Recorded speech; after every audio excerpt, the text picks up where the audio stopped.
Ganjas, un social club plutôt bien caché entre des barres d'immeubles, ici à San Sebastián. Bonjour. Voici le bureau du club, où nous proposons des services juridiques, une expertise thérapeutique ainsi que la distribution du cannabis. Chaque membre du Ganjas signe tous les ans un accord de culture collective, dans des conditions très précises. Il s'agit d'un cercle fermé. Toute diffusion à des tierces personnes est proscrite, et le système fonctionne comme une coopérative. Chaque membre fait une estimation de sa consommation annuelle. Avec l'ensemble de ces estimations, l'association produit exactement la quantité voulue, qui est apportée au bureau, puis répartie entre les membres. Nous avons de la New York City Diesel et une autre. Je peux voir les deux? Oui, voici la New York City.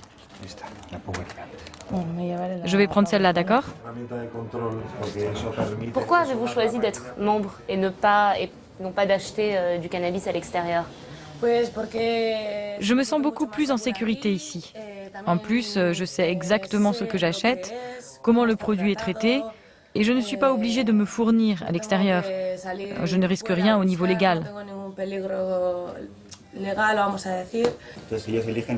Les membres choisissent ce qu'ils veulent emporter, ainsi que la quantité, tant qu'ils ne dépassent pas la limite. 2 grammes par personne et par jour. Et quelle est la limite, justement? 2 grammes par personne et par jour. Pourquoi pas plus? Parce qu'il s'agit d'une consommation personnelle.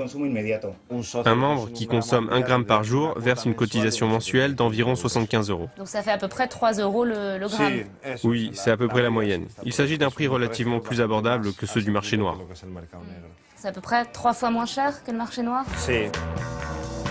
Où est-ce que vous produisez votre cannabis? Le cannabis est produit dans nos fermes, situées dans des villages loin de notre social club. Il s'agit de sites totalement confidentiels à cause du risque de cambriolage ou d'autres types de problèmes. Comme tu le vois sur la vidéo, il y a des petites étiquettes d'identification. Pour qu'en cas de difficulté, la police puisse identifier que ces plants nous appartiennent bien. Alors pourquoi identifier ces plants? Eh bien parce qu'en cas de contrôle, le Social Club de Saint-Sébastien pourra prouver que sa production correspond à la consommation de ses adhérents. C'est un point important, eh oui, parce qu'en fait, ces clubs de fumeurs n'existent que grâce à une interprétation de la loi espagnole. En Espagne, seule la consommation privée et la culture personnelle sont autorisées. Or, ces clubs, eh bien, ils affirment n'être rien d'autre que des regroupements de personnes privées. Une interprétation que les juges et les policiers du pays sont loin de tous partager. Témoin, ce responsable d'un autre social club, celui de Bilbao, avec lequel Clara va s'entretenir. Martin, vous êtes l'un des pionniers des social clubs dans le Pays Basque. Comment ça se passe avec les autorités? J'ai déjà eu 4 mises en examen, toujours pour la même chose. Les 2 premières ont été classées sans suite. Pour la première, nous avons pu continuer à cultiver. Pour la deuxième, ils nous ont rendu notre marijuana. Et malgré tout, aujourd'hui, 2 affaires sont encore en cours. Au Pays Basque, on réfléchit très sérieusement à une législation sur le sujet. Je retrouve d'ailleurs Martin Barriuso, venu plaider la cause des social clubs auprès des parlementaires en charge du dossier. Vous savez, je suis membre d'une association suspendue. Ah bon? Oui, nos activités ont été totalement paralysées. Le Pays Basque a choisi de légiférer sur les cannabis social clubs. Pourquoi?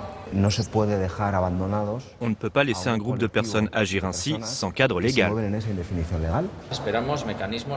Nous sommes dans l'attente d'une régulation, car nous pensons que la dépénalisation et la décriminalisation ne suffiront pas à elles seules à régler le problème du marché noir. Ces ténèbres auxquelles sont condamnés tous les usagers. Comment le Pays Basque pourrait organiser ce marché non lucratif du cannabis? La Fédération des associations cannabiques défend l'idée que les associations doivent avoir le droit de produire leur propre cannabis. C'est la seule manière d'instaurer un contrôle intégral de la qualité et de savoir qui produit, comment et dans quelles conditions, où va l'argent, etc.